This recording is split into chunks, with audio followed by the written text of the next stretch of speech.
Morning again, intuitives.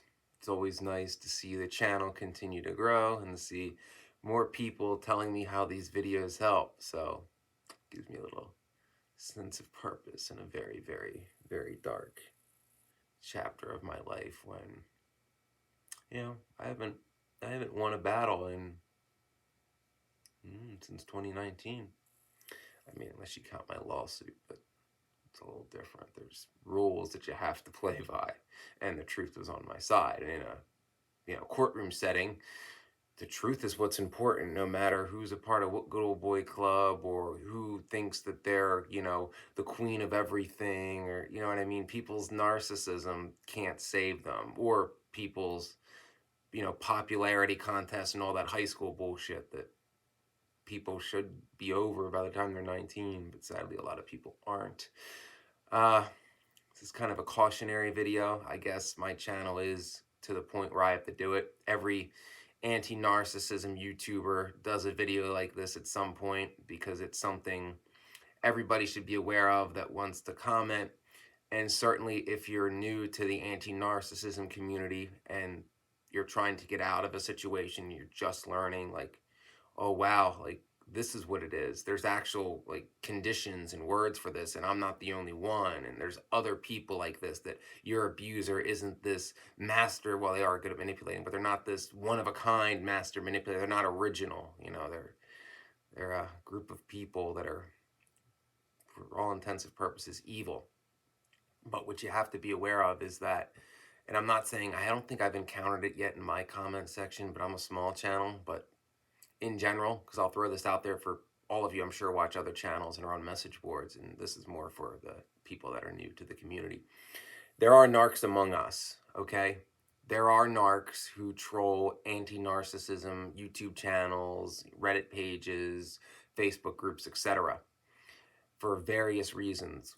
One, they don't like, they know we know, so they have to keep constantly checking what we know, because the more information we have and the more validation we get from each other from telling our stories, the more empowered we become. And what do narcissists like? Submission and control, and to treat people like property and to beat them down to the point where they are essentially their slaves. And if you're in a situation where you think, oh, there's nothing I can do, this is a bad situation, but I don't know how to put it in the words, and even if I could, nobody else will explain it because I don't know what this is, and the narcissist or the borderline keeps telling me that it's me, that I'm the problem, and that I need them. Yeah, but figure out that that's their playbook, that's their script, and that's all lies. And we empower others to know that information, and therefore, to go no contact or to call them out, whatever that specific situation calls for. So they are among us, and be aware the narcs among us will do one of the things they love to do. For one, they'll gaslight you, and basically say how you're, even this is people you don't know on the internet, but they'll be saying that you're over exaggerating what you're talking about, and oh, it couldn't have happened that way. Well, it's really easy to refute. You were there, they weren't. How would they know? They weren't there. But narcs think, they know everything, and they justify shutting you down about speaking truth with their argument of, no, I just know. And they truly believe that. That's perhaps the most delusional thing about narcissists. They really do believe they have these like almost superhuman abilities to just, they think whatever they say by definition is true, and it cannot be refuted by nor fact nor evidence can refute it, because they're saying it. And it's, might as well come from the Almighty. Projection is a common tactic the narcs among us will use. They'll project what they're doing onto you, be like, no, you're the one who's mistreating that person. Well, it's really easy to refute that. Yeah, how so? What am I doing that's bad? And they'll say everything. If someone is accusing you of something bad and they can't give you specifics of what you're doing that's so bad, or give you specific examples, they got nothing. They're just trying to say, no, you're wrong.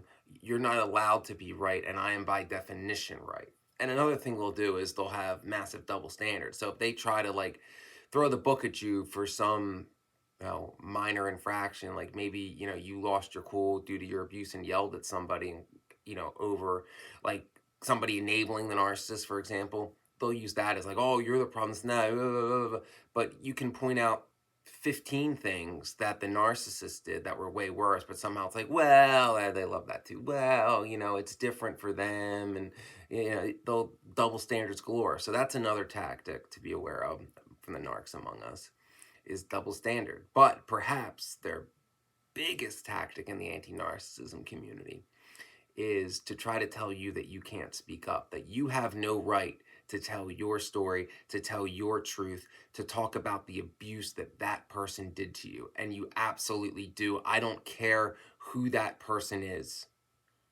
or what their job is, or who their daddy is. I don't care. I don't care. Call them out. They did these actions of their own free will. Narcissistic personality disorder and borderline personality disorder are chosen behaviors. They choose these actions. They choose to act that way. So actions have consequences.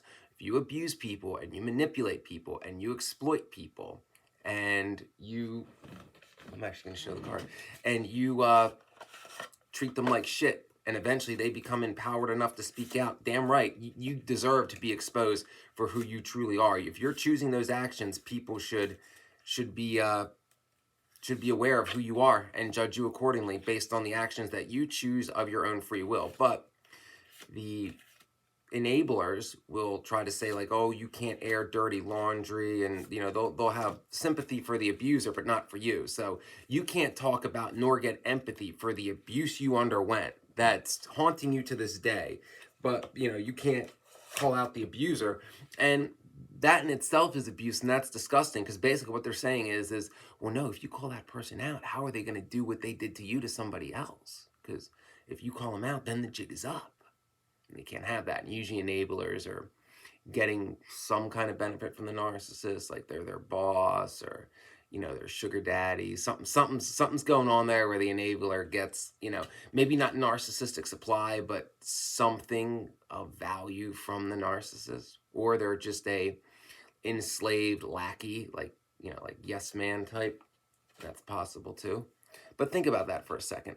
Now, here's a little witchcraft of this, and I got to do a tarot video soon, but this card, I call it the card of the narcissist. That's the Seven of Swords. Seven of Swords is a bad card. You don't want that. See this scumbag here? See that scumbag looking over his shoulder? He's stealing those swords. There's 7, but he only got 5. And you can read this as, this person is stealing somebody's free will, stealing their, free will kind of covers all I want to say. But stealing aspects of that person's self, what they want to do, who they want to be. And they're sneaking off, and the look is, I got it, I won, these are mine, I stole these, they're my possessions now, I'm going to get away with it, tiptoeing off like that. However, there's 2 swords back there still that they couldn't take. That's integrity and truth, and eventually, those 2 swords, may take some time, are going to come for that narcissist. Because this is what the narcissist wants all their targets to be. Specifically, the borderline's favorite person. That's the 8 of Swords. This, to me, is the worst card in the tarot. I absolutely despise this card, okay? This is like the enslaved person in a bad situation. Well, woman, actually, because some cards are male, some cards are female. This is a female card. If this card is coming up in your readings and you're a man, that's either a woman that you're close to, probably in love with, or you're the bastard doing it to her, because that can't be you. And there's male cards that are similar, and I'll show them in another video. But this is what the narcissist and the borderline wants their target to be. Completely enslaved, blindfolded, bound, with a feeling that I have to suck this up and deal with this because there's no way for me to get free. Hate this card. And someone I knew recently was the embodiment of it. And that really, really broke my heart, because she chose that fate, kind of. Well, she chose to remain in it anyway. So the enablers, they'll be on here too. It's not just the narcs among us. It's their enablers trying to protect them. They're spin doctors, trying to justify their actions, trying to set double standards for the narcissist, because borderline specifically try to always play the victim. Narcissists try to play the superiority game. Like, it's okay, not, a borderline will be like, well, it's not my fault I'm a borderline. A narcissist will be like, no, no, no. It's okay for me because of all I do for the world and everything I give, that, the rules are different just for me, not for all narcissists, but just for me. That's the narcissist justification. And specifically, if you're talking about abuse that happened from someone in your family, it'll be, don't air your family's dirty laundry because, it's the reputations and keeping up with the Joneses and all that crap that baby boomers are obsessed with. Yeah. So be aware of that. That is something that if you are on the narcissistic abuse community that you'll encounter, especially if you post a post that really hits home and, causes some people to have revelations or speak up about something that they previously felt like they couldn't speak up about.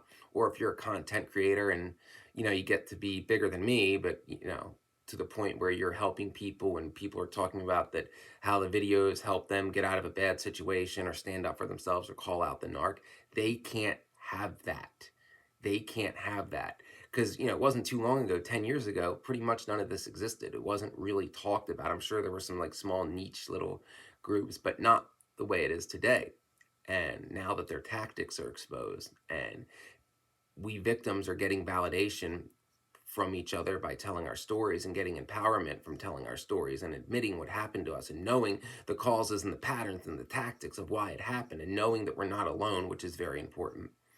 It has made things a lot harder for them. And since the truth is on our side, all they can try to do is typical scumbag move, blame the victim and discredit the person who's trying to educate you about what they're doing and why. So it's something to be aware of in this community. Just keep your eyes peeled.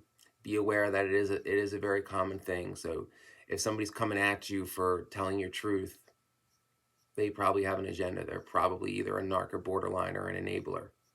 So trust your intuition about why a person is calling you out for trying to empower yourself by talking about your abuse to get that weight off of your shoulders so you can feel off of your chest, so you can try to move on the best you can. And remember, it takes integrity to speak out. People with no integrity will tell people with integrity that they can't speak out because people without integrity will protect abusers if there's something in it for them.